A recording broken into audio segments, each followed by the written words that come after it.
Hello students, welcome in the Omega Pro classes. We have started our biology courses of standard 11th. In the previous lecture we have seen the syllabus pattern and its design, and now we shall begin with the chapter 1 of the unit 1 named as the living world. The question is, what is living world? How it is related to life? Two major definitions are required to understand this chapter. दो बातें बड़ी जरूरी हैं बेटा living world को समझने के लिए. पहली बात कि लिविंग का मतलब क्या होता है और दूसरा लाइफ है क्या. ये एक ऐसे जटिल सवाल हैं जो जल्दी किसी के जहन में उतरते नहीं हैं, क्योंकि लाइफ को डिफाइन करना भी उतना ही कठिन है जितना इस लिविंग वर्ल्ड को, क्योंकि दोनों ही यूनिक हैं, दोनों ही इंटरवोवन है, इंटरकनेक्टेड सिस्टम से फॉर्म करते हैं लाइफ को अर्थ पर, और अर्थ पर जीवन को चलने के लिए बहुत सारे सिस्टम से होकर के गुजरना पड़ता है. तो लिविंग वर्ल्ड को समझना थोड़ा कठिन हो जाता है जब हम चलते हैं लाइफ को डिफाइन करने के लिए. तो दो मेजर प्रश्न उठते हैं हमारे सामने. पहला है प्रश्न कि जीवन क्या है और लिविंग वर्ल्ड की मीनिंग क्या होती है, लिविंग का मतलब क्या होता है. इन दोनों को समझने के लिए हम लोग इस चैप्टर में सीखेंगे. और भी बातें सीखेंगे कि ऑर्गेनिजम्स का एक साइंटिफिक नाम होना क्यों ज़रूरी है, हम क्यों लिविंग ऑर्गेनिजम्स के नाम के पीछे भागें, क्यों ये ज़रूरी है इतनी बड़ी डाइवर्सिटी को समझना, डाइवर्सिटी कितना बड़ा है, कितने ऑर्गेनिजम्स रिकॉग्नाइज्ड हुए हैं, ये सारी बातें यहाँ पर समस्याओं के तौर पर हमारी सुलझेंगी. तो आइए हम लोग आगे बढ़ते हैं इसको समझते हुए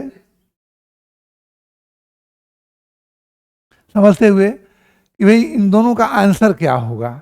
इनका आंसर दो तरीके से दिया जा सकता है, एक बायोलॉजिकल मीनिंग का और दूसरा फिलोसॉफिकल मीनिंग का. फिलोसॉफिकल आंसर है, बायोलॉजिकल साइंटिफिक आंसर होगा, क्योंकि बायोलॉजी एक साइंस है और वो साइंस के तौर पर लाइफ और लिविंग सिस्टम को देखता है. साइंस में बायोलॉजी डिफाइन करता है लाइफ को कि यह एक ऐसा प्रोसेस है जो growth, reproduction, metabolism, cell structure, responding to environment इत्यादि जटिल प्रक्रियाओं से होकर के गुजरता है. उसको हम लोग लाइफ कहते हैं. लाइफ को डिफाइन करना इतना आसान नहीं है, बहुत ही कठिन है. लेकिन लाइफ को आखिर हम समझेंगे कैसे, किसको कहेंगे हम जीवित संसार, जिसके अंदर ग्रोथ हो रहा हो, जहाँ रिप्रोडक्शन हो रहा हो, जहाँ मेटाबॉलिज्म होती हो, जहाँ एक सेल हो, क्योंकि बिना सेल के लाइफ की कल्पना भी हम नहीं कर सकते. तो एक साइंटिफिक आंसर को खोजने के लिए हमें बायोलॉजी के स्टडी की ज़रूरत होती है. दूसरा आंसर हमारे लिटरेचर्स में, हमारे माइथोलॉजिकल बुक्स में मिलता है. यह लाइफ क्या है ना. जैसे कवि आर.सी. प्रसाद की हिंदी में कविता आपने सुनी होगी, उन्होंने कहा है, यह जीवन क्या है, निर्जर है, मस्ती ही इसका पानी है, सुख दुख के दोनों तीरों से चल रहा राह मनमानी है. ऐसे ही महर्षि अरविंद ने भी अपने बुक लाइफ डिवाइन में लिखा है, ये महर्षि अरविंद ने लाइफ डिवाइन में भी लिखा है कि life is a continuous process, death is not the end of life, rather it is the beginning of true life. यदि हम जीते हैं तो अपने लिए जीते हैं, और अगर हम मरते हैं तो पूरी यूनिवर्स के लिए मरते हैं, क्योंकि हमारी सारी मटेरियल जो है शरीर की वो रिसाइकिल होती है. तो बड़ा ही गहरा सोच है इस पर, बहुत ही डिफ़िकल्ट आंसर है इन सबों को डिफाइन कर देना, कम शब्दों में बता देना बच्चों को कि एक जीवन क्या है और एक लिविंग वर्ल्ड क्या है. लेकिन फिर भी डाइवर्सिटी को समझने के लिए, है ना, बायोडाइवर्सिटी के रेंज को समझने के लिए हमें इसकी ज़रूरत पड़ेगी, क्योंकि हमें समय समय पर इसकी व्याख्या के लिए साइंस की भी ज़रूरत पड़ेगी और दर्शन की भी ज़रूरत पड़ेगी, है ना. फिर भी पूरी इकोलॉजी और एनवायरनमेंट में भी हम प्रकृति की पूजा क्यों करते हैं, ये बातें समझ में आने लगेंगी. ये दर्शन से भी संभव है, और इसमें एक विज्ञान भी है जिसको हम लोग बायोलॉजी के क्रम में समझेंगे. आइए दूसरी टॉपिक पर हम लोग चलते हैं.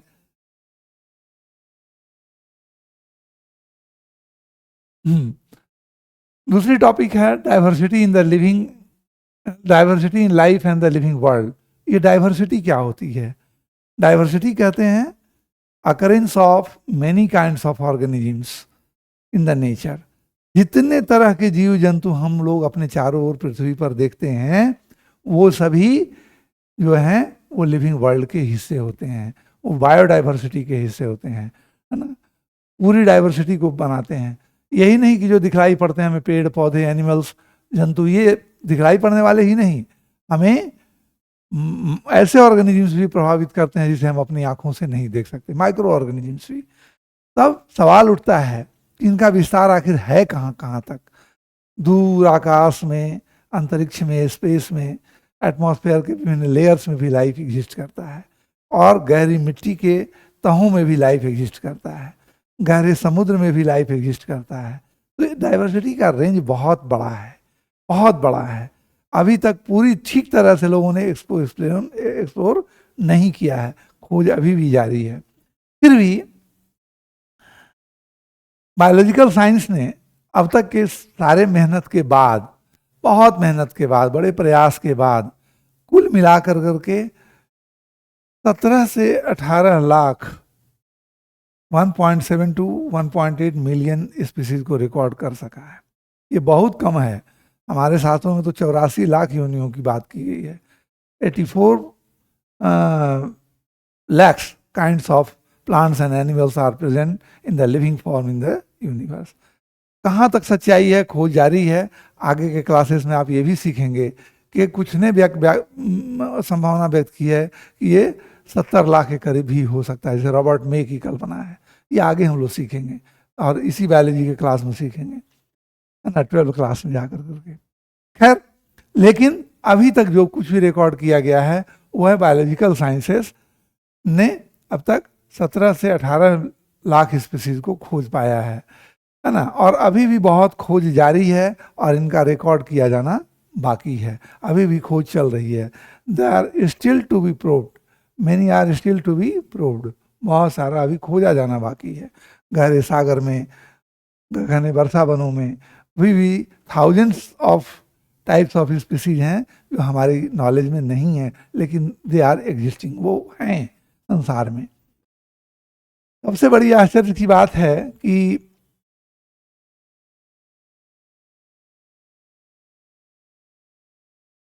हम लोगों ने अब तक जो भी रिकॉर्ड किया है उसमें 1.2 मिलियन ओवर, इससे ज़्यादा अबाउट मैंने लिखा है, इससे ज़्यादा ही कुछ 12 लाख से ज़्यादा केवल एनिमल की स्पीसीज है, और लगभग 5 लाख के करीब प्लांट की स्पीसीज को रिकॉर्ड किया गया है।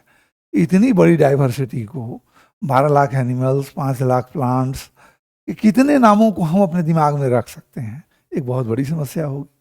इस समस्या से निपटने के लिए बायोलॉजिस्ट ने एक साइंटिफिक मेथड डेवलप किया है, और साइंटिफिक मेथड की ज़रूरत भी होती है फॉर उनके प्रॉपर रिकॉग्निशन के लिए, आइडेंटिफिकेशन के लिए, नेमिंग के लिए और उनके क्लासिफिकेशन के लिए। ये एक वैज्ञानिक प्रयास है कि आखिर इतनी बड़ी डाइवर्सिटी को समझा कैसे जाए, किस तरह से पढ़ा जाए, किस तरह से उन्हें एडजस्ट किया जाए, रिकॉर्ड किया जाए, ताकि हम अच्छी तरह से diversity of the living world को समझ सकें। बहुत ही डिफ़िकल्ट है बेटा, बहुत ही डिफ़िकल्ट है। आपने बहुत बचपन में पढ़ा होगा, है ना, मिस ने आपको क्लास में रटवा दिया होगा, name 10 flowers, name 10 fruits, name 10 birds. Yes, नहीं, ऐसा है कि नहीं? और अभी अगर आपको कह दिया जाए कि आप तत्काल 10 फल का नाम बोलिए, तो 4-5 के बाद आप जाके अटकने लगते हैं। आखिर इतनी बड़ी दूरी, है ना, जो 5 लाख प्लांट्स और 12 लाख एनिमल्स के नाम को कैसे याद किया करेगा कोई? उनके कुछ ग्रुप्स बनाए जाएंगे, कन्वीनियंट ग्रुप्स, क्लासेस बनाई जाएंगी, जिसके आधार पर उनका क्लासिफिकेशन, उनका आइडेंटिफिकेशन, उनका नॉमेनक्लेचर संभव हो सकेगा। नहीं, 5-10 तो नाम ही नहीं याद रहता है, इतना कहाँ से याद रहेगा? तो उसके लिए एक साइंटिफिक मेथड की जरूरत होती है, जो वैज्ञानिक समय समय पर डेवलप करते आए हैं।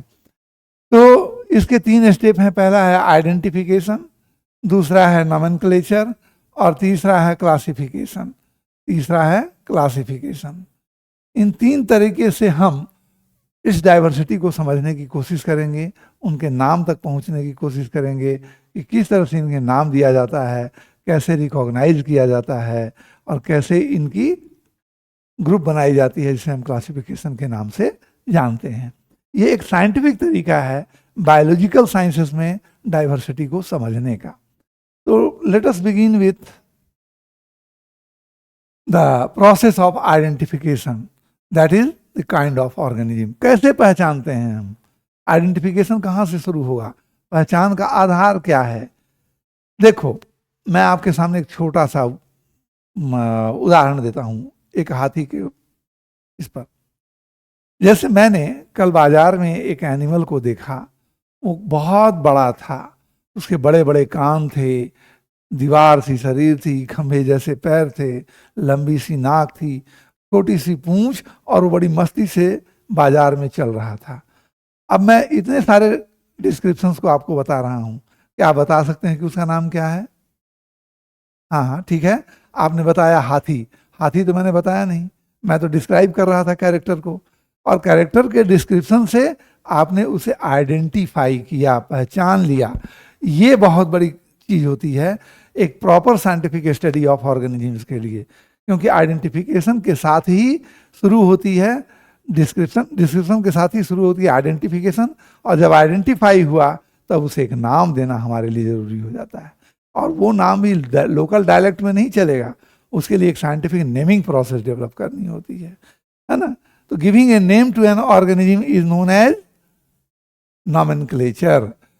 एक नाम देना नॉमेनक्लेचर कहलाता है। और an organism with its unique features are known as species in the scientific name. और हर ऑर्गेनिज्म जो विथ एक यूनिक कैरेक्टर के द्वारा पहचाना जाता है, उसे हम विज्ञान में स्पीसीज के नाम से जानते हैं। और भी हम लोग ट्राई करेंगे स्पीसीज को डिफाइन करने की, जीनस को डिफाइन करने की, जीनस को समझने की, स्पीसीज को समझने की, क्लासिफिकेशन के और तौर तरीकों को समझने की, उनके ग्रुप्स बनाने के तरीकों को हम लोग आगे पढ़ेंगे आगे क्लासेस में। लेकिन सबसे पहले अब देखें कि आखिर साइंटिफिक नाम स्पीसीज का किस प्रकार से दिया जाता है।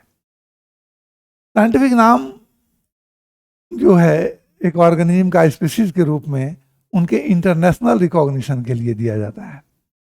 एक स्पीसीज के बहुत सारे नाम हो सकते हैं डिफरेंट लैंग्वेजेस में, तो बड़ा कन्फ्यूजन होगा नहीं। जैसे हम लोग आलू कहते हैं तो महाराष्ट्र में लोग उसे बटाटे कहते हैं, गुजरात में है ना, अंग्रेजी में पोटैटो कह देते हैं, हो सकता है स्पेनिश में और फ्रेंच में उसका कोई और नाम हो, तो ये बड़ा कन्फ्यूजन क्रिएट कर दे सकता है। ठीक उसी तरीके से एक एग्जाम्पल है चाइना रोज का।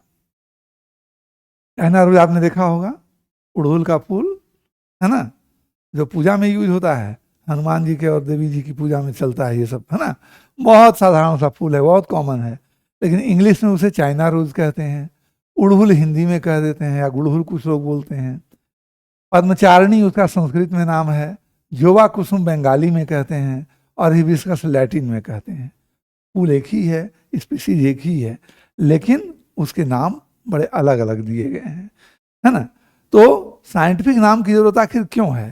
तो साइंटिफिक नाम की जरूरत इसलिए है कि पूरी दुनिया में उसको एक नाम से पहचाना जाए, और लोकल डायलेक्ट्स के द्वारा, लोकल बोलियों के द्वारा उत्पन्न जो कन्फ्यूजन है उसको हम आसानी से हटा सकें, दूर कर सकें। इसके लिए एक साइंटिफिक नाम की जरूरत पड़ती है। तो आइए हम देखते हैं कि साइंटिफिक नाम कैसे डेवलप किया जाता है। For a proper scientific nomenclature, a system of naming the species was developed by a Swedish scientist. Sweden के एक वैज्ञानिक थे, 1734-35 के आसपास उन्होंने इसका नाम डेवलप किया था। उसका नाम था कैरोलस लिनियस, कार्ल लिनियस इन्हें हम शॉर्ट में कहते हैं। ये सिस्टम जो उन्होंने डेवलप किया रिकॉग्निशन का ऑर्गेनिजम्स के साइंटिफिक नाम के साथ, उसका नाम एक प्रॉपर नाम दिया गया बाइनोमियल सिस्टम ऑफ नोमेनक्लेचर। और इसके अनुसार हर ऑर्गेनिज्म की दो नाम हुआ करेगी। एक नाम को उसकी प्रजाति के नाम से यानी जीनस के नाम से जानेंगे, और दूसरा उनकी उपजाति के नाम से जानेंगे, जिसे हम स्पीसीज कहेंगे। वो स्पेशल एपिथेट के द्वारा तय होता है कि हम इसका नाम क्या देते हैं। तो ये species is named with special epithet, और तब एक साइंटिफिक नाम देने की प्रक्रिया शुरू होती है। तो हम लोग अगले क्लास में ये भी समझने की कोशिश करेंगे कि एक स्पेशल एपिथेट होता क्या है, ठीक है ना। स्पेशल एपिथेट किसी भी स्पीसीज की एक खास विशेषता होती है जिसके द्वारा केवल वही पहचाना जाता है, खास नाम दिया जाता है उसका, उसे हम स्पेशल एपिथेट एपिथेट कहते हैं। अगले क्लास में हम लोग समझेंगे कि स्पेशल एपिथेट क्या है, जीनस का नाम कैसे पड़ जाता है, कितने ग्रुप्स बनते हैं, मेकिंग ग्रुप्स ऑफ क्लासिफिकेशन, वो कैसे हम लोग रिकॉग्नाइज करते हैं।